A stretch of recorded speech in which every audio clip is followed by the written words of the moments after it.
Bab 301, Serangan Kelompok Pedang Darah. Malam membentang kelam, sunyi senyap menyelimuti hutan pegunungan. Hanya suara dedaunan yang bergesekan halus disapu angin sasa-sasa. Tiba-tiba, suara langkah kaki pelan namun padat terdengar dari kejauhan, makin lama makin dekat. Puluhan sosok berbaju hitam melesat cepat di antara pepohonan, gerakan mereka lincah dan senyap layaknya segerombolan serigala pemburu atau makan tutul malam yang haus darah. Tubuh-tubuh mereka melayang ringan seolah tak berbobot, meloncat jauh beberapa meter hanya dengan satu tarikan napas. Beberapa dari mereka bahkan meluncur dari satu dahan ke dahan lain seperti monyet hutan yang sangat terbiasa di alam liar sigap dan penuh kecekatan. Setiap gerakan mereka menandakan penguasaan teknik pergerakan tingkat tinggi. Bila satu atau dua orang mampu bergerak seperti itu, mungkin masih bisa dianggap kebetulan. Tapi ini, puluhan orang semuanya secepat dan segesit itu jelas bukan kelompok sembarangan. Mereka bukan sekadar petarung kuat, tapi pasukan elit yang terlatih untuk satu tujuan, membunuh dalam diam. Yang memimpin barisan ini bukan orang asing melainkan orang kepercayaan tertinggi Pangeran Ketiga, seorang Kasim setia bernama Gonggong Lu. Dan kelompok misterius ini bukan lain adalah senjata rahasia yang selama ini disembunyikan oleh Pangeran Ketiga. Kelompok pembunuh bayangan yang hanya hidup dalam bisik-bisik dunia persilatan, kelompok pedang darah. Nama mereka mungkin tak banyak dikenal, dan itu bukan tanpa alasan sebab siapapun yang tahu keberadaan mereka biasanya tak pernah hidup cukup lama untuk menceritakannya. Inilah kenapa Pangeran Ketiga berani mengirim mereka untuk membunuh Wei. Selama Gonggong Lu yang turun tangan, tidak akan ada bukti yang menjerumuskan sang pangeran. Kalaupun misi ini gagal dan keberadaan mereka terungkap, Gonggong Lu bisa saja dikorbankan sebagai kambing hitam. Pangeran Ketiga akan tinggal berkata bahwa semua tindakan ini adalah inisiatif pribadi sang Kasim. Siapa yang berani menggugatnya? Semua jalan sudah dihitung, semua celah sudah diperhitungkan. Gonggong Lu tahu semua ini. Tapi apakah ia bisa menolak? Tentu tidak. Menolak perintah sang pangeran sama saja dengan menggali kubur sendiri. Satu-satunya jalan yang tersisa baginya sekarang hanyalah membunuh Wei diam-diam, membasmi sampai ke akar, lalu mengalihkan kesalahan kepada orang lain. Hanya dengan cara itu, nyawanya bisa tetap aman, bahkan mungkin akan mendapatkan kepercayaan lebih besar dari sang pangeran. Wei memang jenius, tapi pada akhirnya dia masih berada di tingkat wuling pejuang jiwa. Pikir Gonggong Lu dalam hati. Meskipun dia bisa meledakkan kekuatan setara Wang Raja Pejuang, itu hanya sesaat. Takkan bisa bertahan lama. Sedangkan kelompok pedang darah yang kubawa kali ini, termasuk aku sendiri, ada 3 orang tingkat Wuwang, dan sisanya adalah elit tingkat atas wuling. Dengan kekuatan sebesar ini, dan serangan mendadak yang tak dia sangka, bagaimana mungkin dia bisa lolos? Matanya menyala penuh kebencian. Dendam pribadi juga menjadi bahan bakar dalam misinya malam ini. Dulu, dia rela bersusah payah mencari gulungan ilmu rahasia mantra Dewa Api Cihirong, tapi pada akhirnya malah direbut oleh Wei. Tak hanya kehilangan muka, dia juga menerima makian dan amarah langsung dari Pangeran Ketiga. Kini, kesempatan balas dendam itu datang. Ia takkan menyia-nyiakannya. Membunuh Wei bukan hanya perintah, tapi juga pelampiasan. Tak butuh waktu lama, mereka pun tiba di kaki Gunung Hanshan, tempat berdirinya kuil Hanshan tujuan mereka malam ini.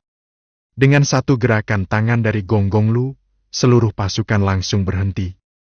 Tak satu pun bersuara, tak ada yang bergerak tanpa perintah.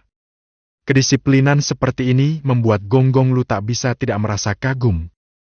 Kalau dibandingkan dengan para penjaga biasa atau pengawal kerajaan, kelompok ini benar-benar pembunuh sejati. 2 orang kepala kelompok, ucap Gonggong Lu sambil menoleh. Wei sekarang ada di kuil itu. Kalian ada yang ingin disampaikan? Kedua pemimpin pedang darah saling menatap, lalu serentak menjawab. Perintah pangeran sudah jelas. Semua komando kami serahkan kepada Gonggong Lu. Bagus. Gonggong Lu mengangguk mantap. Aku sudah menyelidiki wilayah ini. Hanya ada satu jalur menuju ke kuil. Sisi lainnya semua adalah tebing curam. Jadi, jika kita memblokir jalur utama, dia tidak akan bisa kabur. Tapi kita tak boleh lengah. Anak itu licik. Kita harus mengantisipasi segala kemungkinan. 8 orang tetap di kaki gunung. Jika ada yang mencoba kabur bunuh tanpa ampun. Yang lainnya ikut aku ke atas. Kita naik. Dan habisi dia. Tanpa membuat keributan, seluruh pasukan pun bergerak naik. Gerakan mereka senyap, aura mereka ditarik masuk. Seolah menyatu dengan kegelapan malam. Namun mereka tidak tahu. Di dalam kuil Hanshan, di ruang tengah yang remang diterangi lentera, Wei Yi berdiri tenang di depan sebuah cermin cahaya, hasil dari formasi rahasia yang mereka bangun sejak beberapa hari lalu.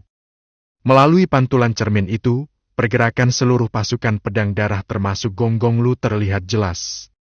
Melihat wajah-wajah itu, Wei Yi tersenyum dingin. Ikan pertama akhirnya menggigit umpan. Katanya pelan namun tajam. Kelompok pedang darah milik pangeran ketiga, ya?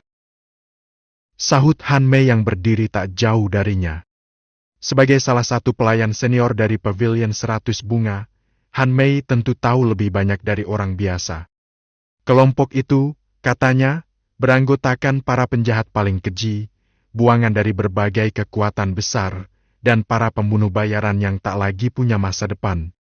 Semuanya dikumpulkan diam-diam oleh pangeran ketiga, lalu dilatih secara brutal hingga menjadi alat pembunuh. Setiap anggota pedang darah adalah ahli pembunuh. Kalau bertarung terbuka, mungkin tak terlalu hebat. Tapi dalam urusan pembunuhan diam-diam, bahkan seorang wuang biasa bisa tewas sebelum sempat melawan. Ji Ging ikut angkat bicara, menambahkan informasi untuk yang lainnya khususnya Dewa Pedang Besar, Wang Wu, yang sudah terlihat mulai gelisah. Wah, sehebat itu! Wang Wu malah tampak antusias. Matanya menyala-nyala penuh semangat. Kalau begitu, bagaimana kalau aku saja yang turun tangan habisi mereka semua?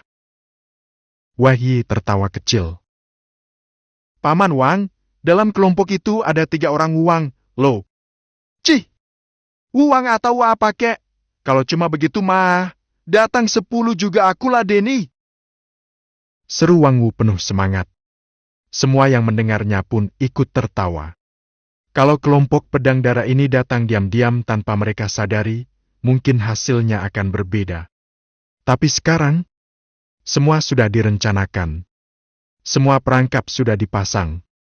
Mereka hanya tinggal menunggu mangsa datang dan menutup jebakan. Kali ini, Paman Wang tak perlu turun tangan dulu. 2 tetua juga tetap sembunyi di dalam formasi. Jangan muncul dulu agar mereka tak curiga. Ujar Wei Yi. Lalu dia menoleh ke salah satu tokoh yang berdiri dengan tenang dan kalem sejak tadi. Dao Sang Kingmu, bagaimana kalau kau temani aku bertemu mereka di luar? Kingmu hanya mengangguk pelan. Tentu saja. Bab 302, Formasi Prajurit Langit Berzirah Emas. Di halaman depan kuil Hanshan, telah berdiri sebuah panggung ritual yang tidak biasa. Anehnya, ini bukanlah panggung ala biksu, melainkan altar Daois yang dibangun dengan cermat di tengah lingkungan kuil Buddha, pemandangan yang sungguh langka dan tak lazim. Di atas altar itu, tak banyak peralatan ritual yang tampak. Tidak ada dupa atau sesaji. Hanya ada sebuah panggung duduk tinggi dengan bantalan meditasi berbentuk bagua yang diletakkan di atasnya. Di sanalah Dao Sang Kingmu duduk bersila. Wajahnya tenang namun penuh keseriusan. Tatapan matanya lurus, dalam, dan penuh konsentrasi. Wei yang berdiri tak jauh, bisa merasakan dengan jelas energi spiritual yang luar biasa kuat mulai bangkit perlahan dari tubuh Dao Sang Kingmu. Layaknya seekor naga purba yang telah tertidur selama ribuan tahun, kini mulai menggeliat bangun dari tidurnya. Dalam sekejap, kekuatan itu bergejolak seperti badai, mengguncang ruang udara di sekeliling altar, menciptakan riak-riak tekanan spiritual yang begitu kuat hingga dapat dirasakan dengan mata telanjang. Langit malam pun tampak bergelombang karena resonansi kekuatan itu terbentuk ombak tak kasat mata yang meluas ke segala arah. Wei tahu dirinya punya kekuatan spiritual yang jauh di atas rata-rata pejuang di tingkat yang sama. Tapi saat ini, berdiri di hadapan Dao Zhang Qingmu, dia baru benar-benar menyadari perbedaan mereka seperti sungai kecil dibandingkan lautan luas. Begitu kuatnya kekuatan spiritual Dao Zhang ini. Bahkan orang seperti Zhong Tianchen yang menguasai teknik spiritual rahasia pun tak ada apa-apanya jika dibandingkan dengannya. Gumam Wei dalam hati, tercengang. Tentu, ini bukan hanya karena Qingmu sudah mencapai tingkat Wuwang, tapi karena identitasnya sebagai ahli formasi tingkat tinggi bahkan salah satu yang paling dihormati di seluruh negeri Chu. Seorang alkemis memang butuh kekuatan spiritual, tapi bagi mereka itu hanyalah alat bantu. Sedangkan bagi seorang ahli formasi, kekuatan spiritual adalah segala-galanya. Tanpa itu, mustahil bisa mengatur formasi tingkat tinggi. Bahkan formasi dasar pun sulit untuk dibuat. Oleh karena itulah dikatakan, setiap master formasi adalah juga raja spiritualitas. Dan kini, Wei bisa merasakan langsung kebenaran dari kalimat itu. Jika Zhong Tianchen punya kekuatan seperti Dao Zhang Qingmu ini, mungkin dulu aku takkan bisa lolos dari teknik rahasia spiritualnya. Tiba-tiba, suara lantang Qingmu memecah malam. Bendera formasi, bangkit! Tangannya terangkat tinggi, dan seketika kekuatan spiritualnya meledak ke segala arah. Bendera-bendera formasi yang mengelilingi altar pun mulai berputar, terangkat, menari di udara malam. Bendera-bendera itu saling menyilang dan berputar cepat seperti bayangan siluman, mengelilingi altar dengan kecepatan luar biasa. Dari pusaran itu, muncul aura mengerikan, aura dari sebuah formasi kuno dan kuat, seolah menyimpan kekuatan yang mampu menelan segalanya. Turunkan formasi! Qingmu kembali berseru, matanya memancarkan cahaya tajam bagai kilat, lalu dengan gerakan tiba-tiba, kedua tangannya ditekan ke bawah. Ratusan bendera formasi pun meluncur ke 4 penjuru halaman kuil. Sekilas tampak acak, namun sebenarnya sangat teratur dan penuh makna. Masing-masing bendera membawa jenis kekuatan yang berbeda, ada yang mewakili api, angin, logam, air, bahkan kekuatan gravitasi dan waktu. Dalam sekejap, semua bendera itu tertancap di tanah, kokoh tak tergoyahkan seolah mereka sudah tertanam sejak zaman dahulu kala. Sembunyikan! Cahaya terang yang sempat bersinar dari formasi pun perlahan padam, bukan karena formasi menghilang, melainkan telah disembunyikan oleh Qingmu dengan teknik tinggi. Baru setelah semuanya selesai, Dao Zhang Qingmu menoleh dan memandang Wei dengan tenang. Anggukan percaya diri menghiasi wajahnya. Wei tersenyum, kagum. Kemampuan Dao Zhang sungguh luar biasa. Teknik formasimu bukan main. Dia tahu, orang-orang sehebat ini biasanya memang punya watak unik. Tapi itu tak jadi masalah selama hasil kerjanya seefektif ini. Sementara itu, di lereng atas gunung, Gong Gong Lu dan para pembunuh kelompok pedang darah telah hampir mencapai puncak. Tak butuh lama, mereka pun tiba di depan pelataran kuil Hanshan. Mereka datang senyap seperti bayangan. Puluhan sosok berpakaian hitam bergerak laksana angin malam, tak menimbulkan satu suara pun. Langkah mereka cepat, tapi hening. Tidak ada yang menyadari kehadiran mereka. Namun entah mengapa, semakin dekat dengan kuil, hati Gong Gong Lu justru terasa semakin tidak tenang.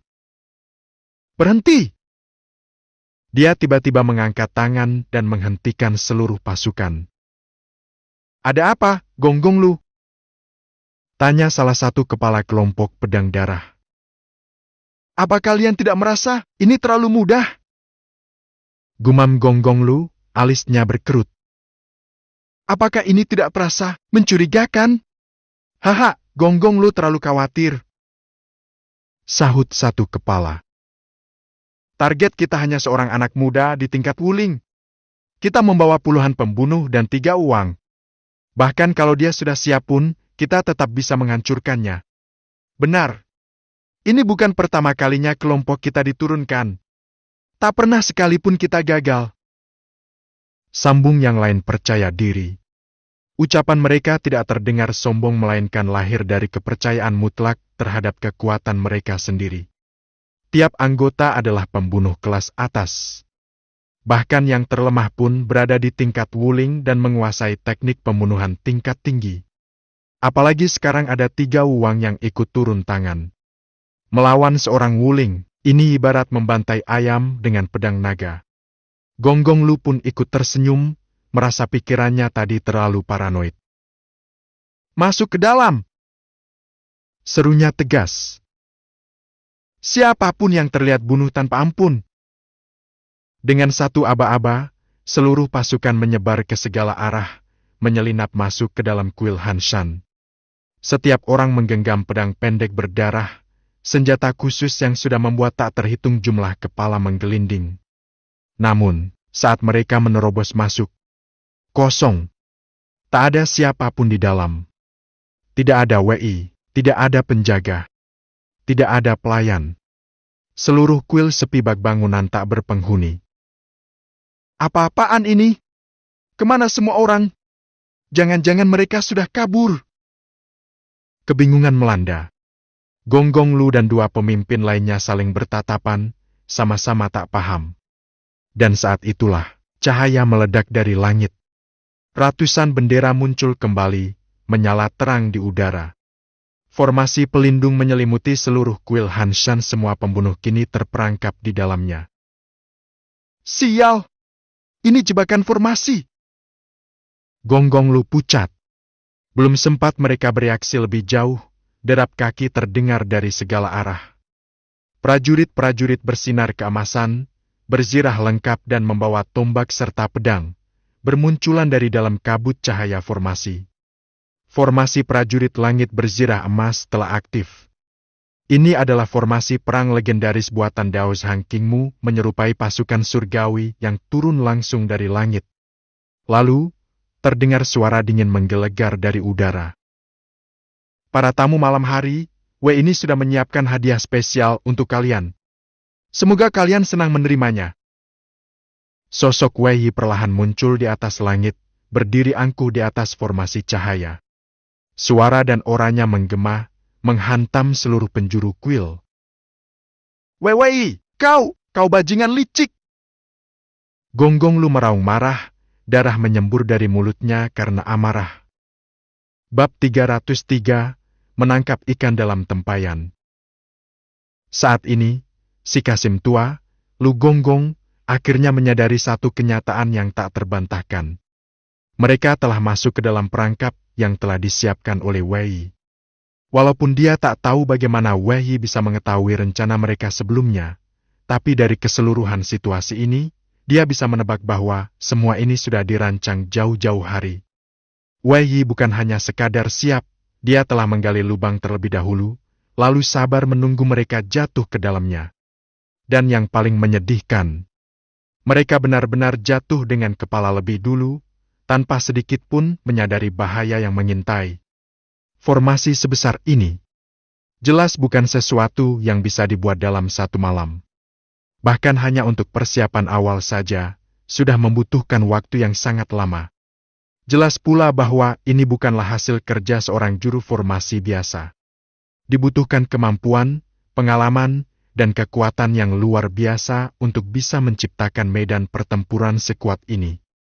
Ironisnya, Lu Gonggong sebelumnya masih merasa sangat percaya diri. Ia mengira aksinya akan seperti bayangan di malam gelap, tidak terlihat, tidak terdengar. Diam-diam membunuh Wei, lalu dengan santai mengatur lokasi kejadian seolah-olah semuanya dilakukan oleh pihak lain.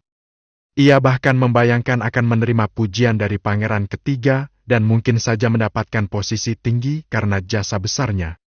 Namun kini semua mimpi itu telah hancur lebur.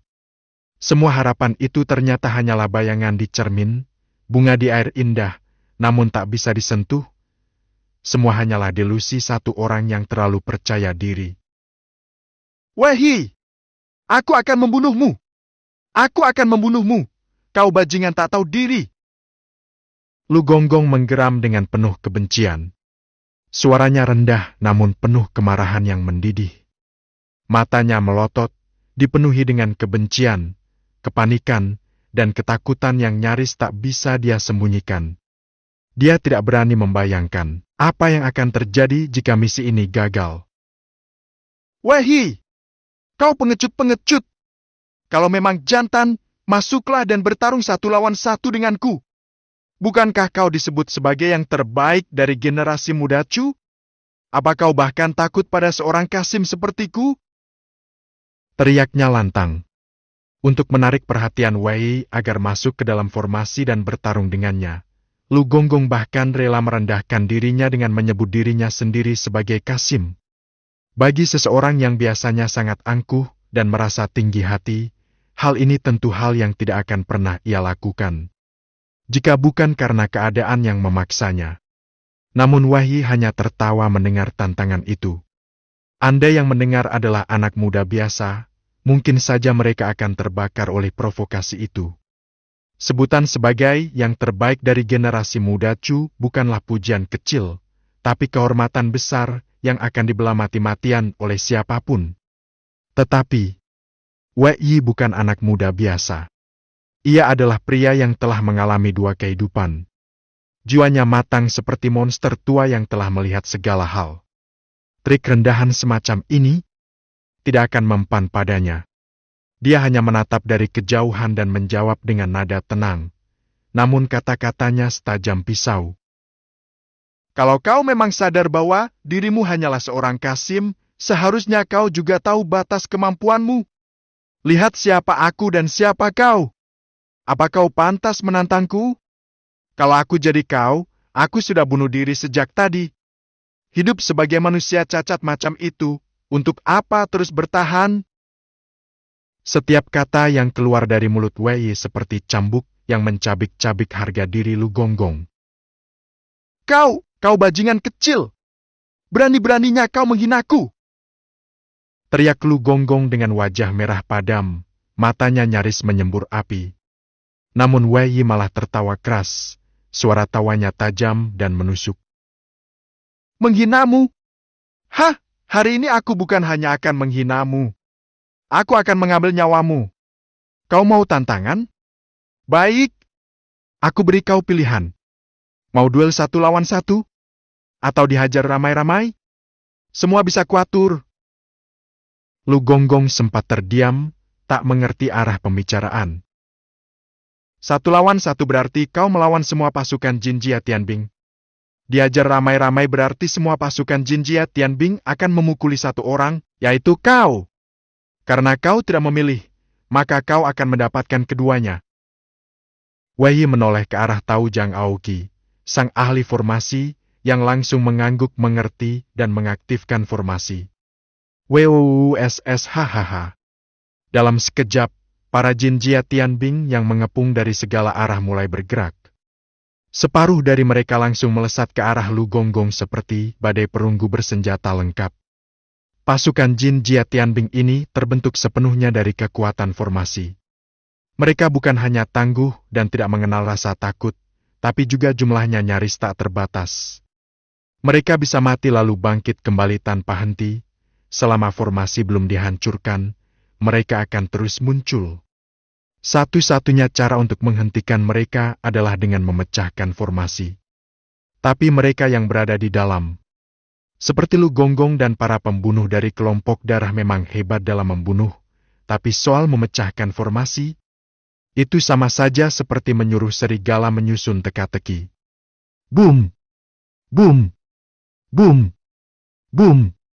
Tanah bergetar hebat.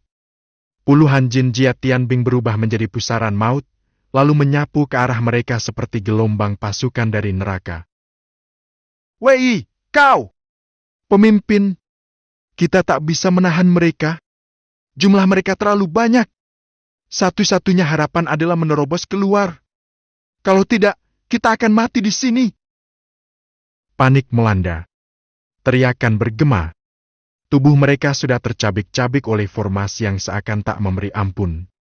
Dalam waktu kurang dari secangkir teh, beberapa pembunuh dari kelompok darah sudah roboh, mati dengan tragis di tangan para Jin Jia Tianbing. Namun di luar formasi, Wei dan Taojang Aoki justru tenang. Daos Hang, formasimu memang luar biasa. Kalau saja aku punya waktu luang, sungguh aku ingin belajar darimu beberapa tahun. Ujar Wei sambil tertawa pelan, penuh pujian. Ucapannya bukan sekadar basa-basi. Dalam hatinya, ia benar-benar kagum pada kekuatan formasi ini. Tanpa perlu ia turun tangan, Taojang Aoki sendirian sudah bisa menahan sekelompok pembunuh dan kasim tingkat tinggi. Bahkan orang seperti Lu Gonggong pun dibuat tak berdaya. Formasi ini sungguh memberi arti baru pada kalimat. Saat yang lain tertawa, tiang-tiang musuh telah runtuh menjadi debu. Dan melihat ekspresi santai Taojang Aoki, jelas bahwa ia bahkan belum serius sepenuhnya. Dewa RRR. Tiba-tiba, langit malam terbelah oleh cahaya merah terang. Sebuah panah api melesat ke udara, menyala seperti sinyal bahaya. Mata Wei langsung menyipit. Ada yang datang? Tanya Aoki dengan nada serius. Sepertinya, pangeran ketiga benar-benar menganggapku ancaman besar. Dia bahkan sudah siapkan rencana cadangan. Ada orang yang sedang memanjat gunung dari belakang. Jawab Wei. Ia mendengus kecil lalu berkata, Hai MPH, tidak heran namanya begitu dikenal di antara para pangeran Chu. Benar-benar licik. Kemudian ia berpaling ke Taojang Aoki dan berkata singkat, Yang di sini kuserahkan padamu. Aku akan bereskan sisanya. Tenang saja. Selama aku masih di sini, orang-orang ini adalah ikan dalam tempayan. Wei mengangguk, lalu tanpa banyak bicara langsung membalikkan tubuh dan menyelinap ke dalam gelapnya malam. Dua sosok segera mengikuti di belakangnya seperti bayangan. Mereka adalah Jigeng dan Han Mei, dua wanita pembawa pedang. Wajah mereka datar, dingin, dan penuh aura pembunuh. Terutama Jigeng. Tak terlihat lagi kelembutan atau keanggunan seperti biasanya. Yang tersisa kini hanyalah dingin membeku, layaknya seorang bintang pembantai yang turun dari langit. Bab 304, Saudara Kembar Keluarga Wu. Wei bersama dua pengikutnya melesat cepat menuju bagian belakang kuil Hanshan. Namun setibanya di sana, mereka justru menemukan bahwa pasukan penyerang dari belakang gunung hanya terdiri dari dua orang. Ya, hanya dua. Tapi dua orang ini bukanlah sosok biasa. Keduanya seperti iblis pembantai yang turun dari langit. Puluhan penjaga kuil yang berusaha menghalangi mereka seketika terlempar ke tanah satu persatu, darah mengucur deras membasahi halaman belakang. Serangan mereka cepat dan brutal dalam sekejap mata, sudah ada beberapa tubuh tergeletak dalam genangan darah. Melihat sosok keduanya dengan jelas, mata Wei menyipit tajam. Wajahnya berubah serius. Itu mereka! Wu Daxing, Wu Dali, saudara kembar yang terkenal di dunia persilatan, dan terkenal bukan karena kebaikan, tapi karena reputasi mereka yang busuk, pembunuh kejam, haus darah, dan gemar memperkosa wanita. Mereka sudah tak terhitung jumlahnya mencemarkan nama baik para pesilat sejati. Dulu mereka adalah murid inti dari sekte Shawu, sebuah sekte aliran gelap yang ditakuti di dunia persilatan. Tapi entah karena apa, mereka berdua membelot dari sekte itu dan langsung menjadi buronan.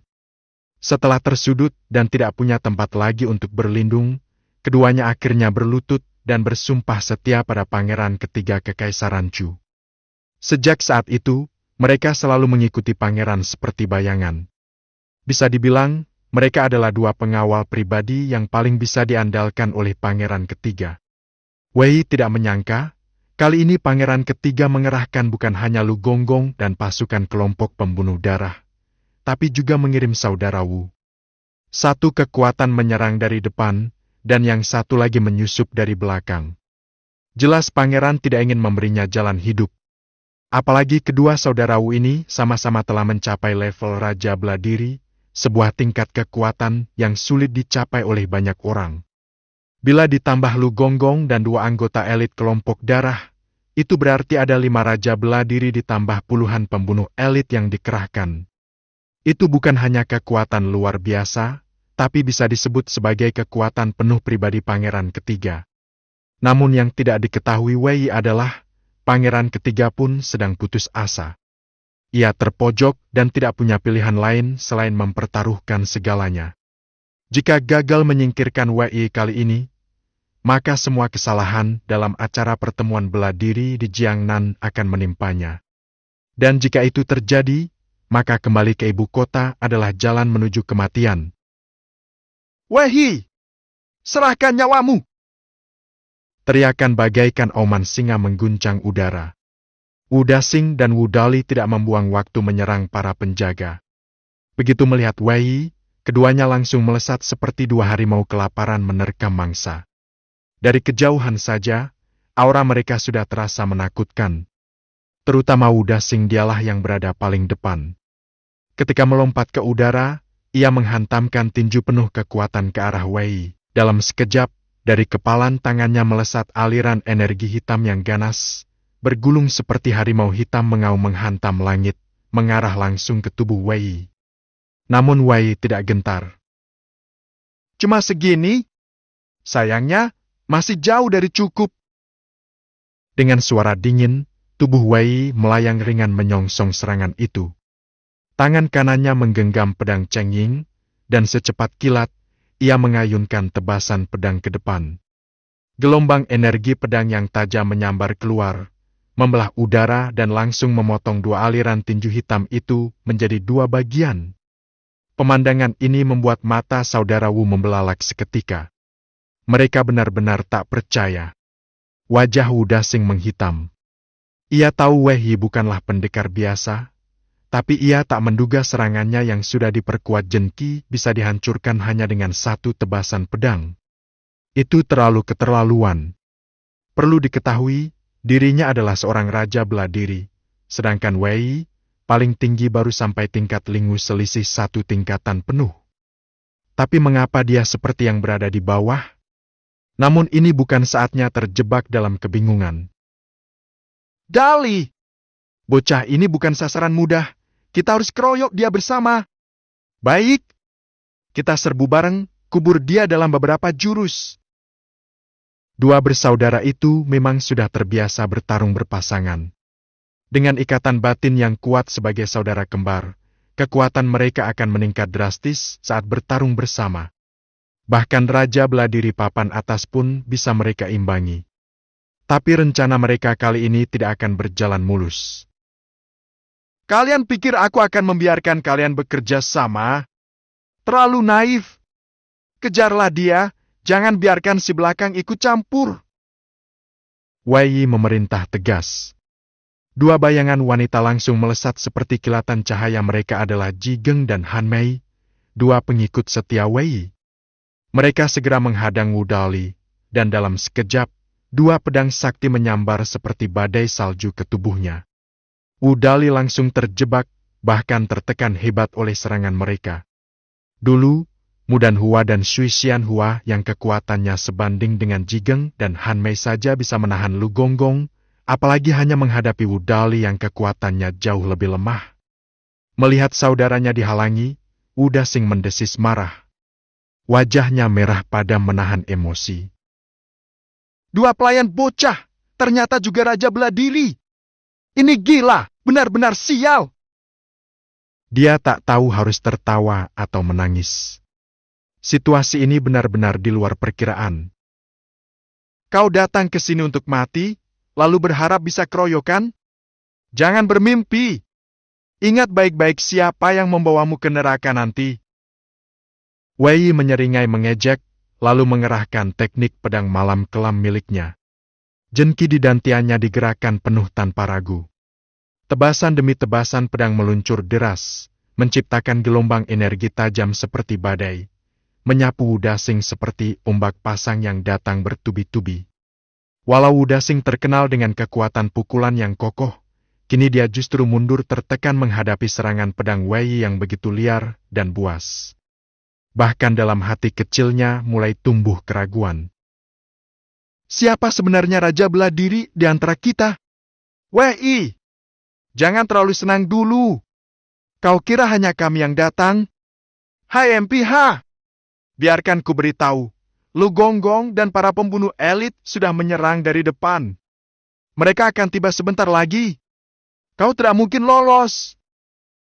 Wu Daxing berteriak sambil tertawa sinis. Pikirnya ia telah membalik keadaan. Sayangnya, dia tidak tahu bahwa Lu Gonggong dan pasukannya kini tengah terjebak dalam formasi pembatas dan belum bisa menembus halaman depan. Belum mendengar suara pertempuran dari arah depan, dia mengira rekan-rekannya hanya tertinggal sedikit. Haha, kau masih menunggu mereka?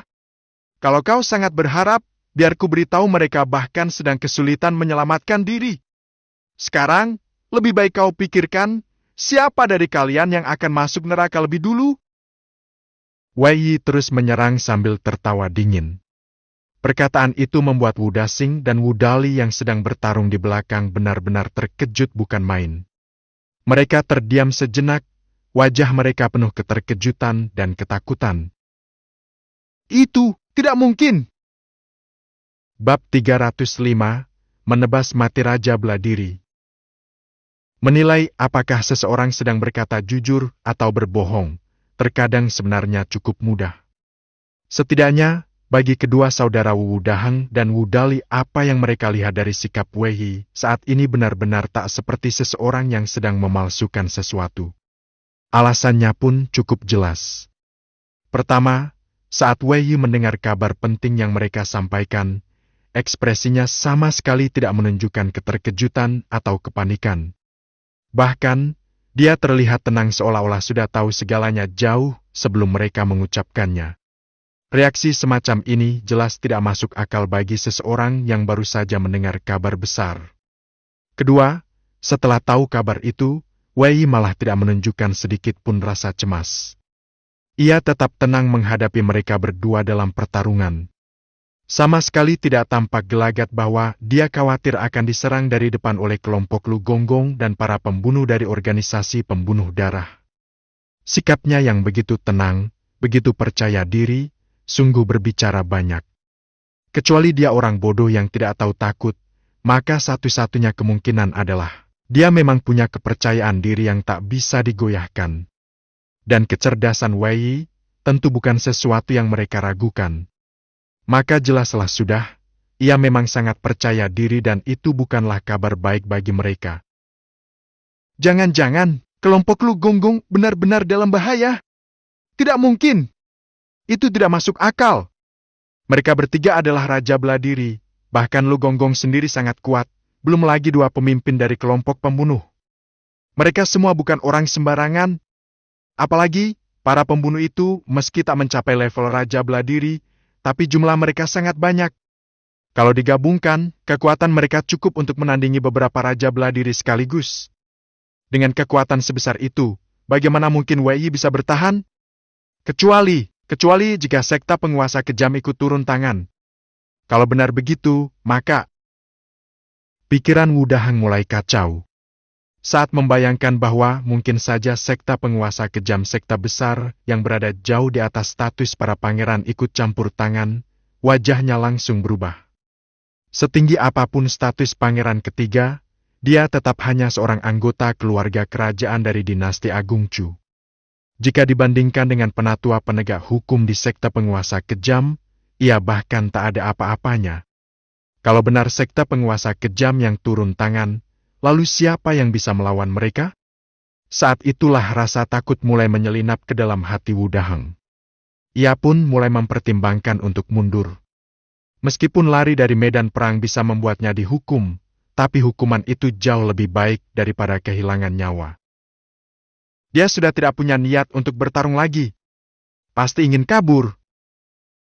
Perubahan suasana hati Wu Daheng tentu tidak luput dari pengamatan Wei Yi. Ia bisa dengan jelas melihat bahwa serangan Wu Daheng sudah tidak setajam dan seagresif sebelumnya. Sebuah senyum kecil langsung muncul di wajahnya. Memang itulah tujuan Wei Yi dari awal mengguncang mental Wu Daheng. Seorang Raja Beladiri yang bertarung mati-matian jelas jauh lebih sulit dihadapi dibandingkan dengan seorang yang hanya ingin kabur. Bahkan orang bodoh pun bisa melihat mana yang lebih mudah dikalahkan. Kalau kau memang sudah tidak punya niat bertarung, maka jangan salahkan aku. Sebuah senyum dingin muncul di wajah Wei. Ia memang tidak pernah suka pada orang seperti saudara Wu, apalagi sekarang mereka secara terang-terangan mencoba menghabisinya. Ditambah lagi, Wei sedang berada dalam misi penting. Untuk menembus batas kekuatannya, ia perlu mengalahkan 10 raja bela diri. Jadi, tentu dia tak akan menyia-nyiakan kesempatan ini. Dan lawan seperti saudara Wu, jelas adalah target terbaik untuk disingkirkan. Pedang malam hutan gelap. Tiba-tiba, gerakan pedang Wei berubah total. Ia langsung mengeluarkan salah satu dari 4 jurus andalan dari ilmu pedang malam. Jurus ini pernah ia gunakan saat melawan Dusha, dan sekarang dengan kekuatan puncak tingkat Wuling jurus ini jauh lebih kuat dari sebelumnya. Cahaya pedang bagaikan benang tipis yang saling berjalin, membentuk jaring yang sangat padat, dan langsung menyelimuti Wu Daheng. Wajah Wu Daheng langsung berubah. Meski dia adalah seorang raja bela diri, namun dalam hal penguasaan teknik bertarung, ia masih kalah dari Dusha. Jika Dusha dulu bisa mematahkan jurus ini hanya dengan 1 tombak, Wu Daheng sekarang malah terpaksa mundur dengan tergesa-gesa, nyaris tak bisa mengimbangi. Wei melihat celah itu. Tanpa ragu, ia segera mengaktifkan ilmu bayangan elang 18 langkah secara penuh. Tubuhnya berubah menjadi bayangan gelap, melayang cepat dan menempel ketat pada Wu Daheng. Pedang Chengying di tangannya pun ikut melesat. Energi dalam jumlah besar disalurkan ke pedang, bercampur dengan 2 jenis api langka, menjadikannya jauh lebih mematikan. Api malam. Dari keempat jurus utama ilmu pedang malam, jurus api malam adalah yang memiliki daya ledak paling kuat. Saat pedang itu ditebaskan, aura pedang malam menyebar liar ke seluruh penjuru. Dalam kegelapan malam, kekuatan serangan itu semakin menggila. Hanya terdengar cahaya api menyala terang, lalu sinar pedang yang menyilaukan langsung muncul tepat di hadapan Wu Daheng. Saat itulah, Wu Daheng merasakan ancaman kematian untuk pertama kalinya. Ia tak pernah menyangka bahwa aksi kali ini bisa berubah menjadi petaka besar. Baginya, Wei hanyalah seorang ahli tingkat Wuling. Sekuat apapun bakatnya, tetap saja bukan lawan yang bisa membahayakan seorang raja bela diri. Bahkan jika tak bisa membunuh Wei, ia merasa seharusnya masih mudah untuk mundur hidup-hidup. Tapi sekarang, semuanya di luar dugaannya. Tidak. Wu Daheng berteriak penuh ketidakrelaan. Namun semua sudah terlambat. Ia hanya sempat meneriakkan 1 kata sebelum cahaya pedang menyambar ke arahnya. Tebasan itu terlalu cepat, terlalu kuat. Cahaya tajam dari Chengying menyapu lurus. Sebuah garis darah muncul tepat di tengah dahinya, dan suara teriakannya pun terputus. Matanya membelalak besar. Dan kemudian ia jatuh. Tubuhnya terjerembab tanpa suara. Wu Daheng memang pernah membayangkan berbagai kemungkinan tentang bagaimana akhir hidupnya. Tapi ia tak pernah mengira bahwa ia akan mati di tangan seorang Wuling. Kakak. Tidak. Di kejauhan, Wu Dali yang tengah bertarung melawan 2 gadis, Ji Geng dan Bi Qiao, langsung meledak dalam kemarahan melihat kakaknya tewas. Serangan pedangnya menjadi liar dan brutal, langsung memaksa 2 gadis itu mundur. Dengan 1 lompatan cepat, Wu Dali tiba di sisi tubuh kakaknya dan memeluk tubuh yang sudah tak bernyawa itu. Saat menyadari bahwa Wu Daheng benar-benar telah mati, ia meraung pilu. Wajahnya dipenuhi ekspresi tak percaya dan duka mendalam. Kalau kalian berdua sedekat itu, maka kau bisa ikut menyusulnya ke akhirat. Suara dingin Wei bergema dari belakangnya. Tanpa memberi kesempatan, Wei langsung menebaskan pedang ke arah punggung Wu Dali. Boom! Tubuh Wu Dali langsung terpental jauh, terbang seperti daun tertiup angin. Namun, berbeda dari sebelumnya, serangan kali ini tidak membunuhnya. Ternyata, tubuh Wu Dali dilindungi oleh sebuah jimat pelindung yang aktif secara otomatis saat serangan maut menghantamnya. Jimat itu hancur berkeping-keping, namun berhasil menyelamatkannya di detik-detik terakhir. Dengan darah mengucur dari mulut, Wu Dali menatap jimat yang telah patah menjadi 2 di tangannya. Itulah jimat yang dulu didapatkan mereka berdua, satu-satunya milik mereka. Dan Wudahang telah menyerahkannya padanya. Sekarang, jimat itu telah menyelamatkan hidupnya. Baru saja lolos dari kematian, kesadarannya kembali. Ia bangkit dari keterpurukan dan menguatkan tekadnya. Kakak, aku pasti akan membalaskan dendammu. Wehi, kau membunuh kakakku. Dendam ini tak akan pernah selesai. Aku, Udali, bersumpah akan membunuhmu. Sambil melontarkan sumpah penuh kebencian, Wudali segera berbalik dan melesat pergi dengan kecepatan luar biasa. Dalam sekejap, ia telah menjauh puluhan meter bertekad melarikan diri dan menyimpan dendam itu hingga waktu yang tepat untuk membalas tiba. Bab 306, menumpas hingga ke akar. Wehi tak pernah menyangka bahwa satu tebasan pedang